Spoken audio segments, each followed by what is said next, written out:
Well, good evening, everyone.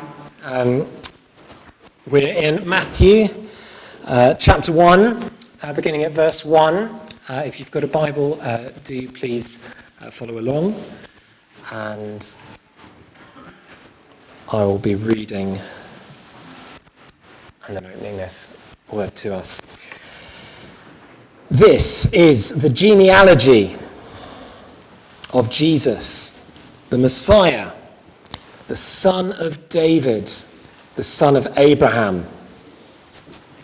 Abraham was the father of Isaac, Isaac the father of Jacob, Jacob the father of Judah and his brothers, Judah the father of Perez and Zerah, whose mother was Tamar, Perez the father of Hezron, Hezron the father of Ram, Ram the father of Amminadab, Amminadab the father of Nahshon, Nahshon the father of Salmon, Salmon the father of Boaz, whose mother was Rahab, Boaz the father of Obed, whose mother was Ruth, Obed the father of Jesse, and Jesse the father of King David. David was the father of Solomon, whose mother had been Uriah's wife.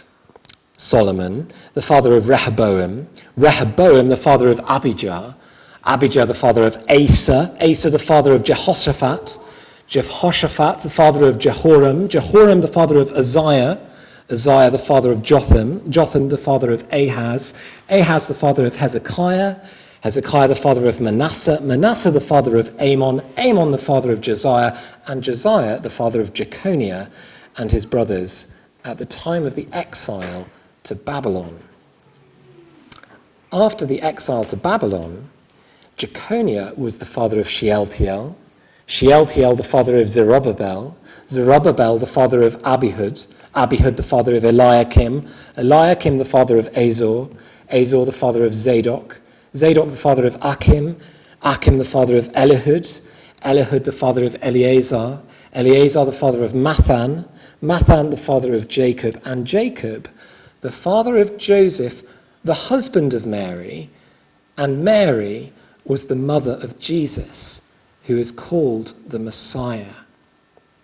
Thus, there were 14 generations in all from Abraham to David, 14 from David to the exile to Babylon, and 14 from the exile to the Messiah. Let me pray. Father God, you speak to us through your word. That is a great gift to us. Please speak to us this evening. Amen. Is Christmas just another fairy tale? Is Christmas just another fairy tale? What do I mean by that? Well, fairy tales have a number of things in common, don't they? There's generally a hero, there's generally something wrong with the world, and then there's generally a happy ending. Is Christmas just another fairy tale? Because our world has all of those ingredients, or many of them. Particularly, we notice the darkness, maybe at this time of year as the nights draw in. But just looking at the news this week, quite a lot to shock us with the darkness of our world. A mother convicted of murdering her 6-year-old boy. Boats full of refugees being capsized, people drowning. The threat of the new COVID variant. Memories at this time of year of what it was like for so many when the Christmas lockdown happened and we were cut off from our families, often at the last minute, often whom we hadn't seen in months. There is great darkness in our world. And it's not just out there, it's in here. Over the last couple of days, my wife and I have struggled a little bit with sleep, and with a lack of sleep comes quite a lot of shouting on my part, directed at my children. What's been in me all along just takes one night of interrupted sleep to just come bursting out. Is it anger? Is it jealousy? Wanting things that other people have that you don't? Many of us will know something of that darkness tangibly in us on a day-to-day basis. If we don't, maybe we need to listen a bit more to what our hearts are actually saying. So what is Christmas? Well, all the lights go out. I don't know if you've been around Hardwick and seen all of the amazing Christmas decorations that go up just near to the Oliver's house. You've got, I don't know, multiple inflatable snowmen, and I'm sure that Teesside Airport are going to be having words because it's going to be a hazard. There's lights everywhere, and we've each got our own favourite Christmas film, or at least I assume you do. I don't know what yours is. Many of them, they're these kind of fairy tale stories, don't they? They have a happy ending. Whether it's a few years ago, before I got married, one of my housemates was shocked that I had never seen Elf. And so, of course, our house had to sit down that moment, probably, and watch Elf. I don't know if you've seen Elf, comedy with Will Ferrell, a human who is brought up to believe he's one of Santa Claus's elves, who is then told he's human, and he goes to find his real family and brings Christmas spirit to the whole of New York. It's better than I've made it sound, possibly. I don't know what your favourite Christmas film is, but what do we do at Christmas? The world is dark, but Christmas just brings that little bit of light. I've been watching a number of adverts recently, not through choice, they just come up. But these adverts that are telling you, what do you do at Christmas? Well, you'll have a happy Christmas if you buy just that right gift for the gamer in your life, or just that right gift for the sports person in your life, or the adverts coming from Amazon where you can buy all of these different things. We buy, we party, we have the food, the mulled wine, the mince pies, the Christmas films. Is the Christmas story just another distraction, another tradition, a break from the darkness, just another story to kind of add in alongside Elf and Home Alone and Die Hard? Yes, I did just say Die Hard is a Christmas film. We can talk about that afterwards. It even has Happy Christmas in the dialogue. Anyway, enough on that. Is the A Christmas Story just another distraction? The nativity play. My daughter's got her first tomorrow. She's 3 years old. I am expecting carnage. But a story that we just discard along with the wrapping paper in the new year, or leave it out alongside our tree for the council to collect. Because here's the thing, we need more than a fairy tale. Because the darkness is real. We need that happy ending. The darkness is real. And so, Matthew chapter 1, verse 1, what do we see? We need more than a Christmas fairy tale. Well, what does he begin with? Once upon a time? No. No, because this is not a fairy tale. Not once upon a time. This is the genealogy of Jesus, the Messiah, the son of David, the son of Abraham. In other words, this is history. This isn't a fairy tale. And just like with a fairy tale, like with your Christmas films, you can take them or leave them. You might be a Home Alone family. We might be a Snowman by Raymond Briggs family. But it doesn't really matter which one you choose, whether or not you think Die Hard's a Christmas film or not. It really doesn't matter. But this does, because it's not once upon a time. This is the genealogy of Jesus, the Messiah, the son of David, the son of Abraham. Good news. Good news, not a fairy tale. You're flicking through the channels at Christmas and you've got different films, and then you hit the news channel and there is something different. It is relevant for everyone. It's what's going on in the world. This is good news, not a fairy tale. And because it's good news, and so it's not just good advice. I don't know, advice you can kind of take or leave.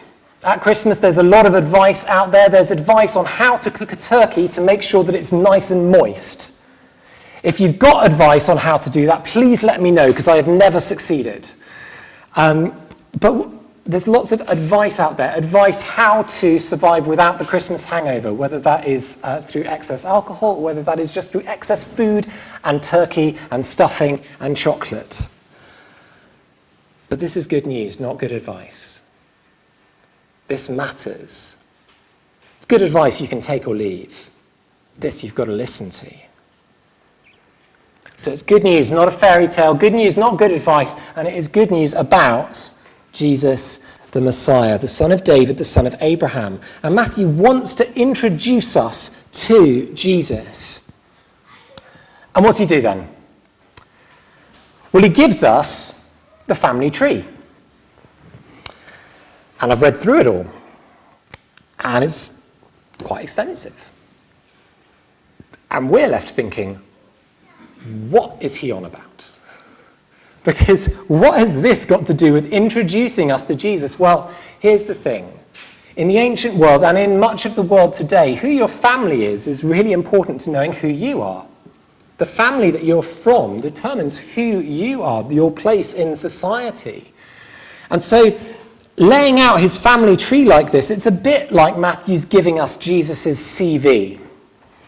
A CV, that document that you kind of put in the edited highlights of your experience in order to give to someone if you want to work for them.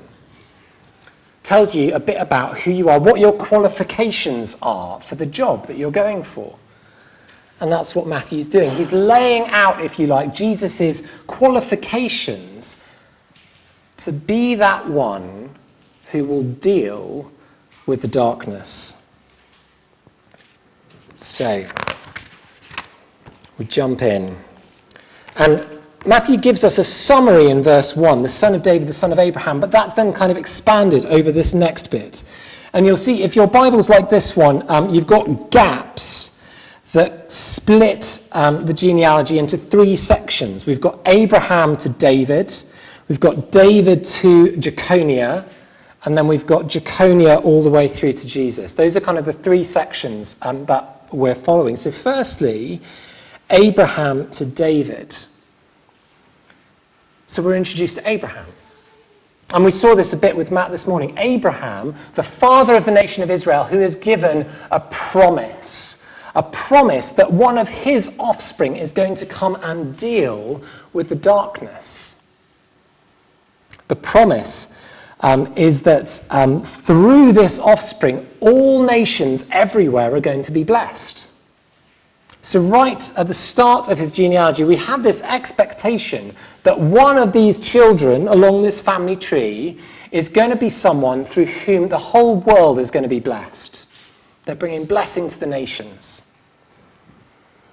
And we go through and we see Judah, who we mentioned this morning. Judah, who has promised that a scepter will not depart from his house. In other words, there's going to be kings coming here.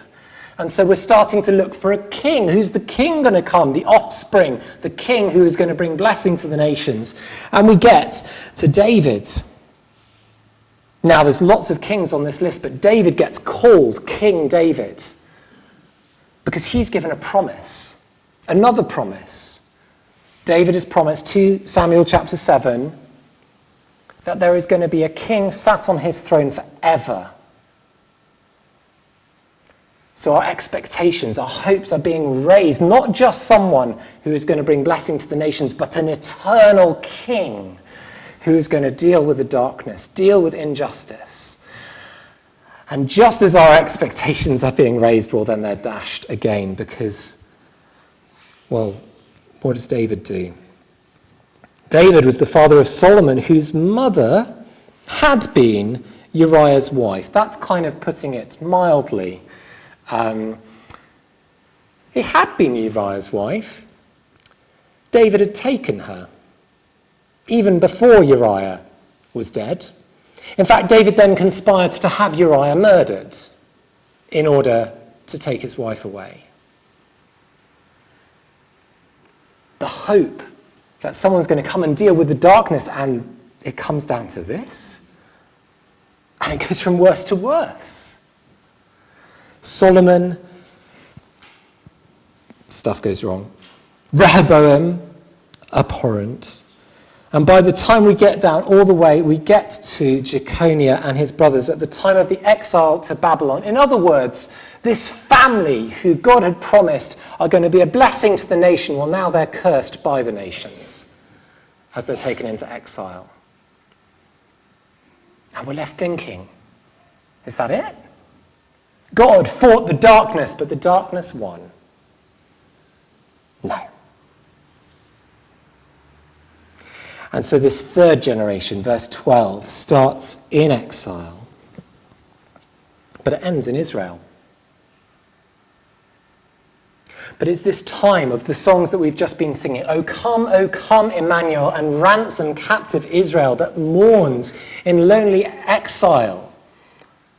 They're back in the land, but there's still this sense of exile, and they are ruled in the land by a series of superpowers right the way up till the day of Jesus, when it's the Romans' turn.